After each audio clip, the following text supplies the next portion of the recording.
9회 2020년 1문의 2번에 4번 문제 보시겠습니다. 자, 4번 문제에서는 갑의 난민 인정 거부 처분 취소 소송 중에 잠정적으로 갑의 권리를 보전할 수 있는 가구제의 수단이 있는지를 검토하도록 묻고 있고 15점이 배점이 되었습니다. 자, 사실관계를 잠깐 보시면 A국 국적의 외국인인 갑이 입국 심사 과정에서 난민 신청 의사를 밝혔는데 행정청이 입국 불허가 결정을 하게 됩니다. 자, 이에 대해서 당사자는 이렇게 불만을 표시하면서 난민으로 인정을 해달라고 요청을 했죠. 자, 그런데 요청을 했고 당국은 일단은 송환 대기실에 대기할 것을 명령을 했습니다. 자, 그리고 출입국 당국은 2018년 11월 26일에 갑에 대해서 난민 인정 거부 처분을 했고 갑은 이에 불복해서 난민 인정 거부 처분 취소의 소송을 제기하는 한편 수용에 대한 해제를 요구할 것을 요구하는 인신보호 청구의 소를 제기하기도 하였습니다. 자, 그리고 이제 그랬을 때 지금 현재 이제 본인은 이제 인신보호를 해제해달라고 요구를 한 상태고 구금이나 다름없는 상태로 이제 임시로 머물고 있는 지정된 곳에 머물고 있는 사람이죠. 자, 이 사람이 본인의 어떤 신체적인 어떤 자유를 획득하기 위해서나 또는 뭐 이동의 자유를 획득하기 위해서 어떠한 권리를 이제 주장을 할 수 있는지를 묻고 있습니다. 15점 배점의 문제입니다. 네, 문제의 논점을 정리해 보도록 하겠습니다. 자, 갑은 난민 인정 거부 처분 취소 소송이 이루어지고 있던 중에 잠정적으로 권리를 보정할 수 있는 가구제 수단으로서 어떤 것을 활용할 수 있는지를 묻고 있습니다. 자, 문제의 내용은 이와 같은 키워드로 정리할 수 있습니다. 자, A국 국적 외국인인 갑은 입국 심사 과정에서 난민 신청 의사를 밝혔고 입국 불허 결정이 나자 출입국 당국에 난민 인정을 신청했지만 출입국 당국은 2018년 1월 26일 날 거부 처분을 하게 됩니다. 자, 그래서 갑은 2018년 11월 28일 날 거부 처분 취소의 소송을 제기하게 되죠. 자, 그랬을 때 가구제 본인의 이제 당사자의 현재의 지위를 보존하기 위한 임시적 조치 수단으로서 가구제로 어떤 것이 인정될 수 있는지를 묻고 있습니다. 자, 여기에서 질문은 난민 인정 거부 처분 취소의 소송 중에 어떠한 가구제 수단을 활용할 수 있는지를 묻고 있습니다. 판단의 대상은 가구제의 수단이고 근거는 행정소송법과 민사소송법입니다. 자, 그리고 판단은 거부처분에 대한 집행정지 또는 거부처분에 대한 가처분의 수단에 대한 내용이 포함되겠습니다. 자, 그래서 두 가지로 이제 내용을 나눠보는데요. 거부처분에 대한 집행정지, 즉 행정소송법 23조에 의한 거부처분 집행정지의 인정 가능성이고요. 그리고 거부처분에 대한 가처분, 행정소송법 제8조의 2항의 해석에 따라서 인정될 수 있는 가처분의 문제도 학설 판례와 함께 이제 논의하실 수 있습니다. 네, 거부 처분에 대한 취소 소송 중에 잠정적으로 권리를 보존할 수 있는 가구제 수단으로서 행정소송법상 거부 처분에 대한 집행정지가 인정이 될 수 있는지에 관한 내용이 이제 첫 번째 쟁점을 볼 수 있습니다. 자, 논점의 정리를 보시면 행정소송법에 따르면 처분 등에 대한 집행정지가 인정이 되며 거부 처분도 집행정지의 대상이 되는 처분의 개념에 포함되지만 거부 처분에 대한 집행정지를 인정할 필요성이 있는지를 쟁점으로 보시면 되겠습니다. 자, 여기에서 여러분들이 추가적으로 거부처분의 개념이 무엇이고 거부처분의 요건이 어떻게 되는지를 작성을 해주실 수 있는데요. 자, 이 문제는 이제 배점이 15점이기 때문에 여러분들이 시간을 보시면서 쓰셔도 되고 안 쓰셔도 되실 것 같아서 이렇게 적어 볼 수 있을 것 같습니다. 자, 보시면요. 원칙적으로 행정소송법에 따르면 취소소송이 제기되더라도 처분의 효력이나 그 집행 또는 절차의 속행에 영향을 주지 않으므로 원칙적으로는 집행이 정지되지 않습니다. 다만 예외적으로 처분 등이나 그 집행 또는 절차의 속행으로 인하여 생기는 회복하기 어려운 손해를 예방하기 위해서 긴급한 필요가 있을 때 당사자의 신청 또는 직권으로 집행의 정지를 할 수 있습니다. 자, 이러한 집행을 정지하기 위한 요건으로는 처분이 존재해야 하며 취소소송이 계속되어야 합니다. 민사소송과 달리 가구제이기 때문에 집행정지만을 신청할 수는 없습니다. 자, 인정하기 어려운 손해가 발생해야 하고요. 그리고 긴급한 필요가 있어야 하고 고난에 관하여 이유 없음이 명백하지 아니하여야 하며 공공복리에 중대한 영향을 미칠 우려가 없어야 합니다. 이러한 처분의 집행에 의하여 신청인이 입은 손해와 처분의 집행 정지에 의하여 영향을 받을 공공이익 사이의 이익 형량 역시 이루어져야 됩니다. 자, 이렇게 집행정지의 의의와 요건을 쓰셔도 되고 안 쓰셔도 되실 것 같습니다. 아니면 조금 더 요약해서 작성하실 수 있을 것 같고요.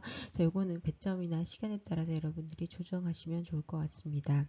자, 그리고 이제 학설을 보시면요. 집행정지가 허용된다면 행정청에 사실상의 구속력을 갖게 되기 때문에 권리구제의 실효성을 확보할 수 있다는 긍정설과 그 다음에 행정소법 23조 6항이 행정소법 30조 1항만 준용하고 2항은 준용하지 않고 있기 때문에 집행정지 결정이 있더라도 재처분 의무 자체는 원칙적으로 인정되지 않기 때문에 집행정지를 인정하더라도 신청인의 지위는 거부처분이 없는 상태로 돌아가는 것에 불과하기 때문에 인정되지 않는다는 부정설.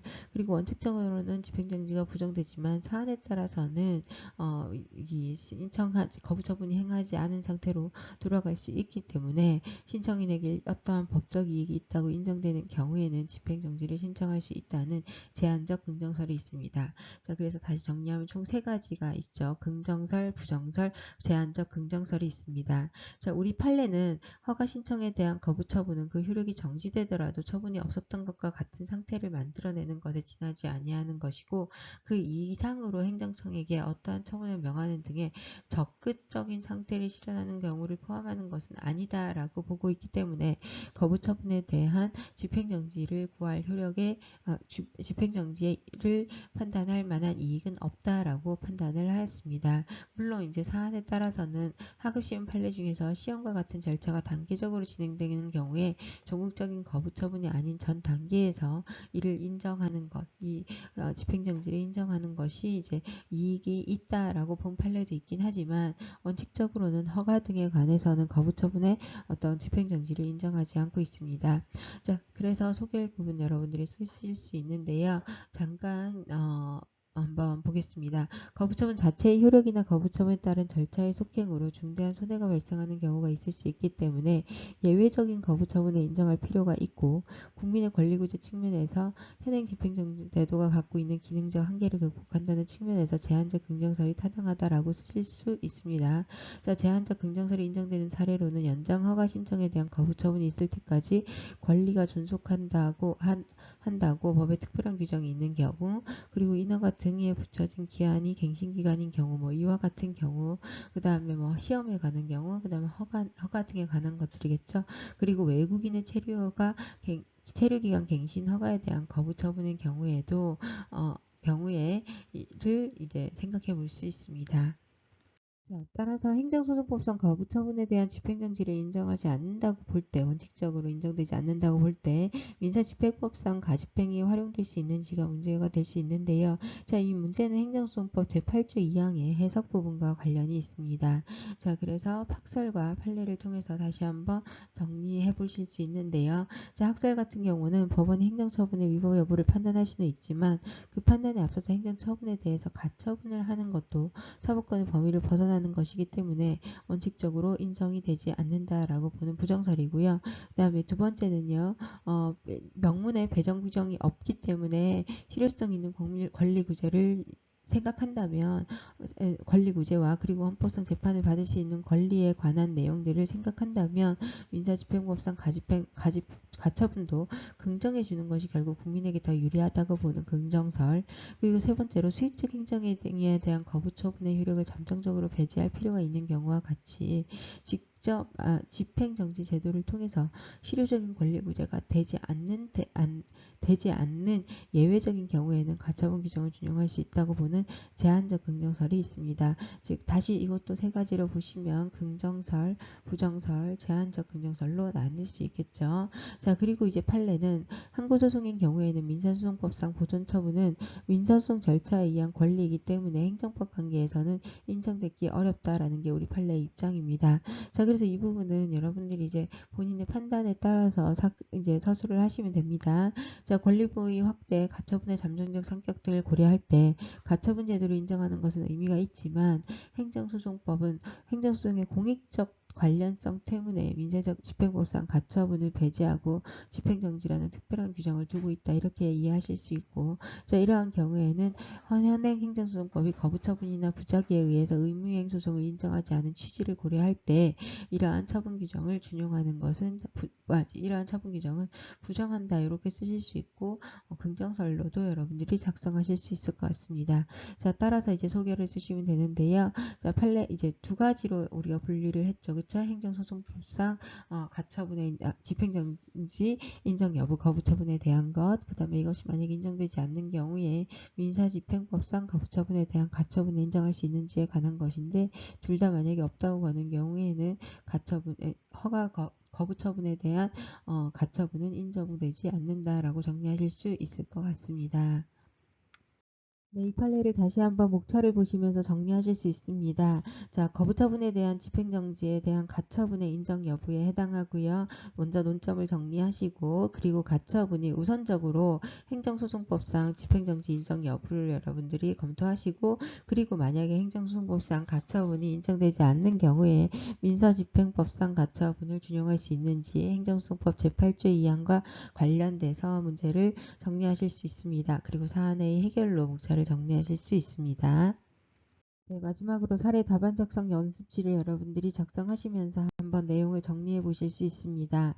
자, 먼저 갑의 난민 인정 거부 처분 취소 소송 중에 잠정적으로 갑의 권리를 보존할 수 있는 가구제 수단을 검토하시오라고 했습니다. 자, 가구제를 사용할 수 있는 수단을 검토하라고 했죠. 자, 이러한 경우에 두 가지를 생각해 볼 수 있습니다. 행정소송법상 집행정지 처분과 그 다음에 민사집행법상 가처분에 관한 내용 두 가지를 정리해 볼 수 있는데, 먼저 행정소송법상 거부처분에 대한 집행정지, 가처분을 인정할 수 있는지에 관한 내용입니다. 자, 집행정지의 의의와 요건을 정리하실 수 있고, 그리고 행정소송법상 거부처분에 대한 집행정지가 인정된다는 것을 전제로 했을 때, 처분 등에 대한 집행정지가 인정된다는 것을 전제로 했을 때 이 처분 등에 거부처분도 포함되는지가 문제가 되겠죠. 이에 대한 학설을 나눌 수 있습니다. 학설은 긍정설, 부정설, 제한적 긍정설로 나눌 수 있죠. 그렇죠? 그리고 이제 판례는 허가 신청에 대한 거부 처분은 원칙적으로 이와 같은 적극적인 상태를 실현하는 것을 이제 가처분을 통해서 이루어내는 것은 인정되지 않기 때문에 거부 처분의 효력 정지를 구할 이익은 없다라고 보는 것이 우리 판례의 입장입니다. 자, 그리고 이제 여러분들이 소개할 부분은 학설과 판례를 분석하시고 이에 대한 결론을 써주시면 되고요. 자, 그 다음에 이제 만약에 행정소송법상 거부처분에 대한 집행정지가 인정되지 않는 경우에 민사집행법상 거부처분에 대한 가처분이 인정되는지가 문제가 됩니다. 여러분들이 설사 가처분이 행정소송법상 가처분이 인정이 된다라고 결론을 내리셨더라도 이 세 번째 쟁점을 써주셔야 됩니다. 인정되지 않는 경우에 보충적으로 거부처분에 대한 가처분이 인정되는지에 관한 쟁점인데요. 문제에서 권리를 보존할 수 있는 가구제 수단을 검토하시오라고 했기 때문에 우리 시험 범위에서 쓸 수 있는 내용은 다 써주시는 게 좋습니다. 자, 그리고 민사집행법상 가처분의 인정 여부는 행정소송법 8조 2항의 해석과 관련해서 중요한 쟁점에 해당합니다. 자, 그래서 학설과 판례를 정리하시면 되는데, 우리 학설에서는 법원은 행정법의 위법 여부를 판단할 수 있으나 그 판단에 앞서 가처분을 하는 것은 사법권의 범위를 벗어난다 라고 보아서 이러한 권력 분립에 반하는 가처분을 하는 것은 인정하지 않는다는 부정설, 그리고 가능하다는, 그것이 더 국민의 입장에서 더 유리하다는 긍정설, 그리고 제한적 긍정설로 분류를 할 수 있습니다. 자, 우리 판례는 항고소송의 경우에는 민사소송법에 의한 절차에 해당하는 민사소송법상의 보존처분 자체를 굳이 인정할 필요는 없다라는 거죠. 항고소송에서 별도의 내용을 규정을 하고 있기 때문이고, 당사자 소송으로 만약에 넘어가게 되는 경우에는 가처분을 당사자 소송은 기본적으로 민사소송의 절차를 따르고 있기 때문에 인정된다라고 볼 수 있지만, 이 사안은 항고소송의 경우에 해당하기 때문에 인정되긴 어렵다, 이런 식으로 정리를 하셔도 좋을 것 같고요. 자, 소개할 부분에서는 어떠한 입장을 취하시 하시든지 본인의 입장을 정리해서 적어주시면 되겠습니다. 자, 그래서 사안의 적용으로 이제 해결 부분으로 넘어오면요.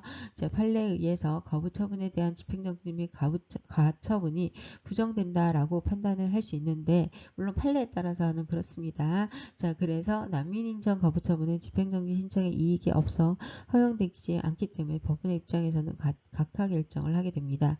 따라서 가처분에 대한 집행정지도 허용되지 않고 민사집행법상 가구제 수용도 허용되지 않기 때문에 갑은 본안 이전의 잠정적인 권리구제 수단을 도모할 수 있는 행정수단이 존재하지 않는다. 이런 식으로 정리하실 수 있습니다.